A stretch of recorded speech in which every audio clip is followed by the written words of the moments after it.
going on, people? Oh, shit.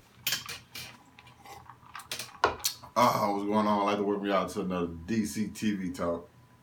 And whoa, it's a lot of DC stuff to talk about today. I think I'll get further into it. I think I'm actually doing a video later on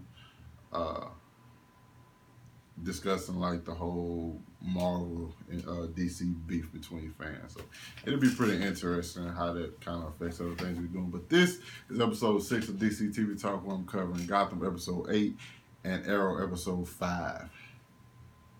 Well, okay, listen, cause I just woke up from a nap. I woke up this morning and ended up falling back to sleep some kind of way. I supposed to have this up this morning. But anyway, for that Arrow episode 5 though, Deathstroke. Oh my! It make you more happy. It make you more excited for Joe Manganiello's Deathstroke film. I'm gonna get into Gotham first. Boy, he's getting so crazy on Gotham to where I'm starting not to like the Penguin. At first, he was like one of my favorite people.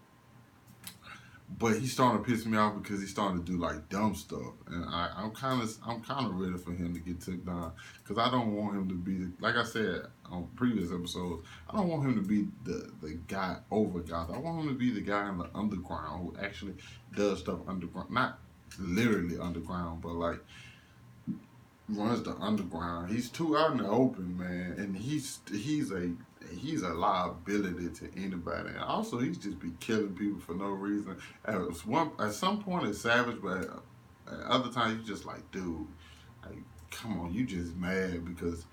And here's the problem that I had with this episode, not like the episode itself, but like the situation, was the fact that he sent Firefly to go get Nigma because Nigma's causing trouble with the. I forgot what it's called, like the no shadows, whatever it's called, where everybody fight it. He's the reason Nigma's there. Like, he had him, could have killed him. Like, I knew they're not gonna kill him, but it's the fact that he just had it. Like, bro, you can kill him right now. You won't have to worry about nothing no more. He's like, no, I'm gonna let you leave and suffer. I'm like, dude, what the fuck? like you. And now when it's gonna come back to bite him in the ass. And I feel like that's gonna come back to bite him in his ass. And also the Falcon thing's gonna bite him in the ass. So everything gonna crash on him at once, and he gonna be right back to being a Penguin, because the Penguin pretty weak, if we just being honest. As far as like fighting and stuff like that, he needs goons around him. But more or less, this episode pretty much covers like the whole relationship between Tabitha and Grundy. I'll say Grundy, but Grundy Butch, whichever one you want to call her. And she has to. They get sit down there to go fight. What's your bring Nigma in for what he's been doing? Also, this episode covers the fact that Jim has been promoted to police captain. Only thing he has to do is sign on the dotted line. Harvey supposed to give the bullets to the officers that got shot. He didn't want to do that because he felt so bad about it. Jim ended up signing the paper like, yo, I'm relieving you of your duties. And it's kind of like, is the Falcon chick like doing this, trying to drive a wedge between them, or is it just how things have to play out for her to do what she wants to do? Also, when she invited Jim in, there is no way Jim would have said no. Listen, Jim Gordon takes it when he gets it. That's Jim Gordon's MO. Only thing she had to do was kiss him. Jim Gordon was going in. Now, Jim Gordon is weak. Jim Gordon thinks with his dick 90% of the time. I'm just being real. Look at the chicks he's been with, okay? And both of them were featured in the episode. Barbara, I don't know what the fuck over her. She over here wants to go talk to Lee. Lee smashed her in the face with a pistol one quick time. I'm sorry. There is no way I wouldn't have shot Barbara. Like, this woman just kidnapped me, tried to kill me on multiple occasions. How do you not shoot her in the face? It seems like no matter what somebody does to somebody in Gotham, they can always become friends. And we see this in this episode. Which one was the one? I think that was the one that just bothered. I'm like, yo, she has literally kidnapped you and tortured you and tried to tear you apart. But you do not shoot her in the face. And she's laughing about it. Only person, the person I liked this most in this episode was Selena. Selena was the only person like, yo, I have to go do this. I ain't finna play with this. Like, I'm laughing at Penguin because he a fucking goofy. Let me go do this, and we gonna get back and get this money. Then Firefly comes up. She wants to shoot her flames in the air and monologue the entire time to Lee. What was the line Lee said? Because it was said more than once. Only person doing something here is you. And she shot. I'm like, Firefly, you had one job, burn them. Why is you trying to burn the air? You can't breathe like that. What is you doing? Shoot the people on the ground. I just like, fuck these. And these are Batman's villains. He won't have a hard time taking y'all down at all. Y'all gotta step up y'all game. But yeah, like I said, I think my favorite part was probably Selena, just being her character that she is. And that's pretty much covers the whole episode. We didn't see Bruce. I want to see some more Bruce Wayne. Not the Dark Knight. I want to see some more Bruce Wayne, the billionaire playboy. Him living that lifestyle, how it's affecting him, and probably him and Alfred's relationship. I want to see that. We didn't get nothing from Professor Pig either. He said he's been pretty low key, this episode. So I think this episode was pretty much focused on a couple other things, like Tabitha and the fact that she's trying to get through to Butch, this dude was ripping. Hold on, I almost forgot the fact this dude is really ripping people's arms off and beating them to death with it. I said, this dude was ripping people's arms off. You can't even. Why would you want to fight like that? Why would you put your life on the line against somebody who you headbutt with a spike hammer and he does not die? What the fuck is you like? This man has on no armor. It should let you know something about him. That you are hitting him with a spiked hammer and he does not die. Get your ass the fuck out of there. And before you get beat with your own arm, he don't even beat you with the hammer. He beat you with your own arm to death. Like, get the fuck. And I'm pretty sure prize money not that much. Knowing them is probably about $500-$600. Do you really want to die for $500? Do you want to get embarrassed? Do you want to get beat with your own arm to death for $500-$600? No. Jump on over to Arrow episode 5. Oh, this episode pretty much lets you know that if a Deathstroke series was to come out, people would watch it. But okay, there's also, I love Diana, the Black Canary. She is slowly just rising up my character list of favorite people in the Arrowverse.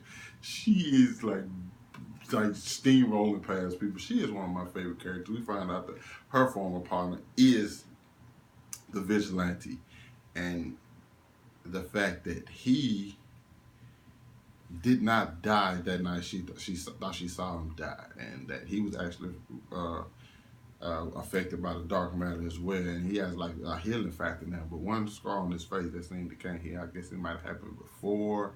I don't know exactly, the deal with that. Maybe they'll explain it one day in future episodes. Also, you see how the black FBI lady, she kind of started pissing me off, bro. She just in the way, like trying to do some detective shit. She's doing a good job, though. I'm not gonna lie, she's doing a good job. She's still getting closer and closer. But more to the point, that happens, and they have her stuff. Diana pretty much like, and like, she's in mourning, but at the same time, she knows like that's her friend, and she really wants to see him back. But then we get like the stuff with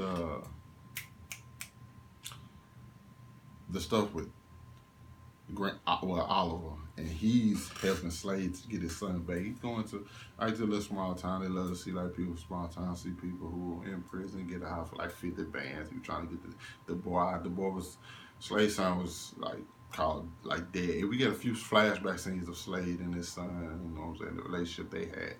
So, oh my God, this was shit got real.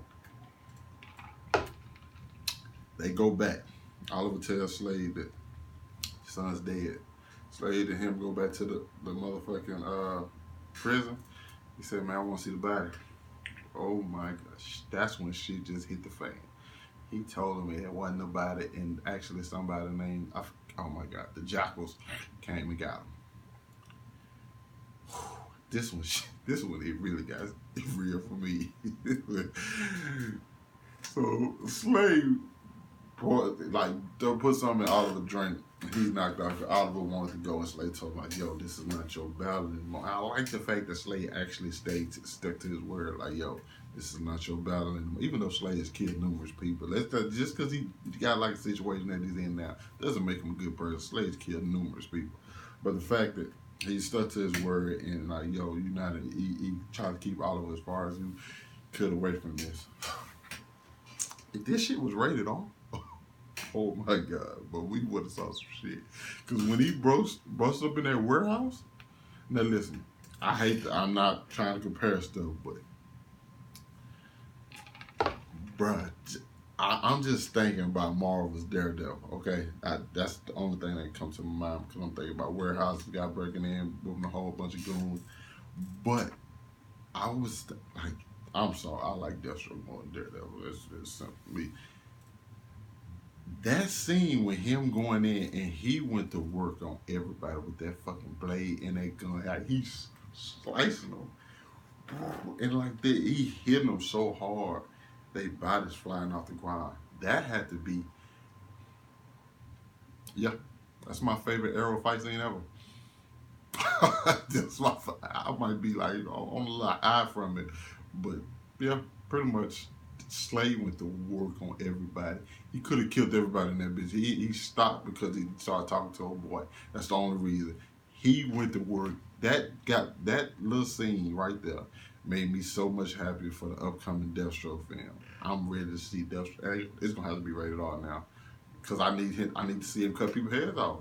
It's just mandatory. I need to see blood. I need to see him cutting people's heads off and then kicking their bodies while their head fall down, like roll down their chest. I need to see all that because that shit was just a teaser of what we can possibly get with the Joe Manganiello film. Whew. And then the ultimate reveal: his son is the head of the Jackals. Oh, I said, "Oh my God, oh my God." Oh my. Arrow wins this week. Last week, it was kind of like the weakest episode of all the good episodes for the CW shows. This week, I have to go with Arrow because they call him Deathstroke. Like he's to me like the Loki. If I'm being honest, I'm comparing like Marvel to DC because I can do that because this is my fucking channel. I can do whatever the fuck I want. He's like the Loki of Arrow. Cause he can bring in you can bring in Deathstroke and it's always good. Or I could just like he's like dog, Deathstroke's so fucking cool. I think he needs to not slim down, but like get lighter on the gear because this motherfucker got a lot of shit. Like he got like 3 big, I don't know if those are grenades or like I don't know what they are, but they pretty big. Dope as hell though. I enjoyed the fuck out of Arrow. I loved it from the beginning to end. So that's all for DC TV talk this week. I catch up with you guys again Wednesday. Thanks for watching. Hit that like button, subscribe to my channel. Like I said, catch up with you guys Wednesday for more DC TV talk, of course. Until then, I will still have other videos being uploaded every day.